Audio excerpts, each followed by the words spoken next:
көш Құмыл өңірінен өтіп Гансу жеріне күншілік жер қалғанда алдыңғы жаққа аттанған шолғыншылардан хабар келді. Алдымыздағы Ағашқұдық, Кішақтас, Жыңғылдықұдық секілді суы бар жерлердің бәрін жау иеленіп алыпты. Дөңбастауда Шыңғысайдың қалың шерігі жолымызды тосып жатыр екен, шамалары келсе әрі асырмаймыз деп жатқан көрінеді. Елісқан Қожақын бастаған топ көштің алдыңғы жолын ақылдаса бастады. Жол жағдайына қанық сауытпай. Біздің алдағы асуды асуымызға қолайлы үш жол бар. Бірі, таудың жоғарғы жағындағы Қосқұдықтан асаламыз. Екінші, таудың етегі жатағандау құм келеді де, Жамансу деген шылдырлақ өзенше бар. Ал алдымыздағы Дөңбастаудан кесіп өтсек, әрі қарай Жетіқұдыққа қарай еңкейеміз. Бірақ өткел аузы болғандықтан жаудың негізгі күші сонда шоғырланған. Жерге түсіп, құм бетіне бәрінің картасын сызып көрсеткен Сауытбайға елісқан. Олай болса біздің жігіттер үш топқа бөлінсін. Бірінші топ жауға әдейі көрініп, күндіз Қосқұдыққа қарай беттеген кейіп танытсын. Екінші топ та солай, күндіз ел көзінше Жамансуға қарай еңкейсін.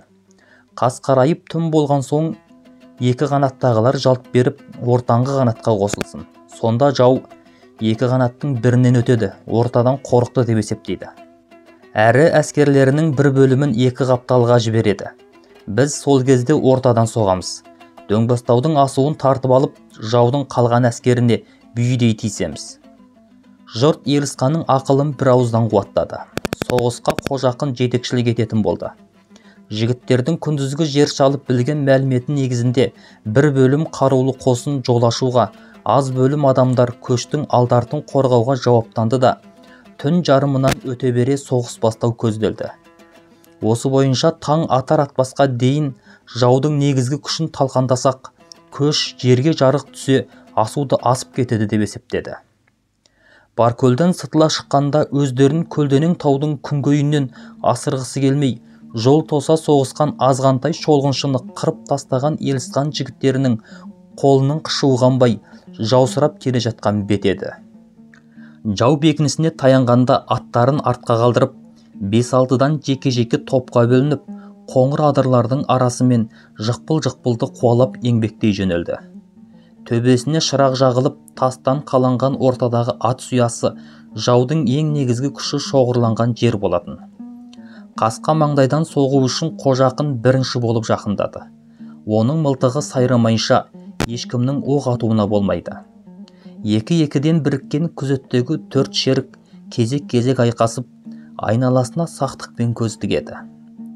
Таң атуға шай қайнатым қалған кез, күзетшілерден басқа бүкіл шерік ұйқыға кеткен. Қожақынның қасындағы 4 күзеттегі 4-еуді қарауыл қалды. Ал Қожақынның көзі тастан қаланған ат сұясының қарауытқан аузына тігуледі. Көзі үйрене келе, ол тесікте пулеметке сүйеніп қалғып шолғып отырған екеудің қарасын байқады. 5-еуіміз оқты бір жолда шығарамыз деп сыбырлады жанындағыларға. 4-еуі де мүлт жіберген жоқ. Солақ екен, ұясы бұзылған арадай болған ат сұясының айналасы да күркіреп қоя берді. Жау жағы Қожақындар жатқан төбеге қарай оқ төккенде, бас аяқтағы жігіттердің мылтықтары да сақылдай жөнелді. Жау әскері өздерін қоршауда қалғандай үрейлі күйде сезінсе де жанталаса атып жатыр. Таң қараңғысында оғыны бүкіл даланы зіл-зала қылып, тасқа соғылған мырыштардан жылтылдаған оттар ұшады. Қоңыр адырдың қойнауын оқ дәрісінің күлімсі иісі кернеді. Жау жағынан шебелене айғайлаған ащы үндер, ойбайлаған, бақырған үрейлі дауыстар жиі естіліп жатты. Қытай жасақтарының оғы қазақтар жатқан төбені жүнше түтіп, шаңын бұрқыратты. Ал оқ үнемді үйренген қазақ мергендері бір-бір қаратасты қалқа қылып, қадап-қадап атып алдыратын емес. Туған жер атамекендерінен айырылып, жүректеріне қан толып келе жатқан құса көңілдер шерін оқпен тарқатқысы келіп, жаудан аянатын емес. Атқан оқтары жерге түспейді. Майға шыланған құрым кигізге от тамызып, сайдағы машиналардың бір талайын өртеп жіберді. Жерге жарық түсе бере, жау жағына қарауытқан төбенің бәрі қазақ болып көрінді. Шеріктерінің өлігінің көптігінен алға аттаса болды, шылқылдаған қанға тайғанақтап, жүректері шайлықты. Түнде Қожақын пулеметшіні атып түсірген тас бекіністен ақ ту көтерілді. Елісқан Қытай тілінде айғайлап: «Бағынсаңдар, қаруларыңды бір жерге жинап, сайға түсіңдер», деп бұйырды.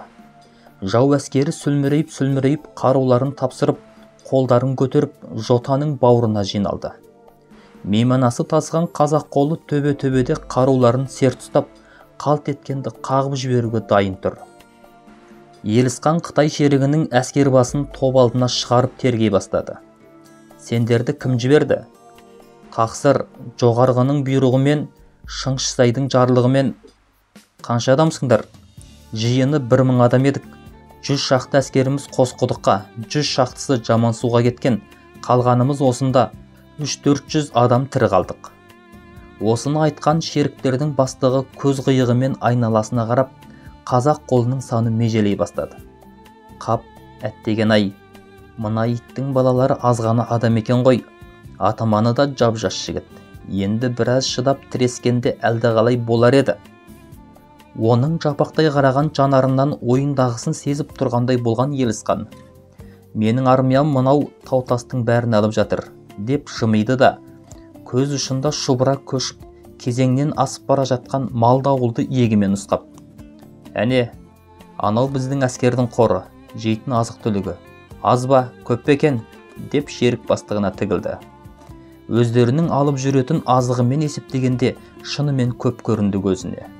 Мұрынының ұшына келіп қалған маңқасын қолының сыртымен сүрткіштеп: «Тақсыр, бізді өлтірмеңізші, бізде билік жоқ. Өздеріңіз секілді халықтың перзенттеріміз», деп жерге жата қалып тоңқаңдай бастады. «Мен сендерді өлтірмеймін. Шыңшысайға менен сәлем айтыңдар. Менің өлтіретін адамым сол. Ал сендердің құралдарың мен азықтарың бізге керек болады. Басаяқтағы жасақтарыңды қырмай-ақ қояйын. Олар келіп сендерді тауып алсын», деп атына қонды. Әскердің бәрі рахметтерін айтқандай тоңқаңдай шуласып кетті. Көштің алды Жетіқұдыққа жеткенде бір-ақ дамылдады. Соғыстың үрейі, құмнан шалқыған ыстық жалын, мазасыздандырған мал мен адам бір сәт шөлін қандырып серге қалды. 70-тегі шалдан 7 жастағы баласына дейін еншілеріне қару тиіп, екі езуі екі құлағына жете қуанып жүр. Бірлі-жарым жараланған жігіттер мен оққа ұшқан аттарды айтпағанда басқасы дін аман. Олар еңселерін жаншып келе жатқан уайым мен қайғыны бір сәт ұмытса да, алдарында тағы қандай тағдырдың күтіп тұрғанын білмейтін еді. Жәди Шәкенұлының Қаралы көш романынан үзінді.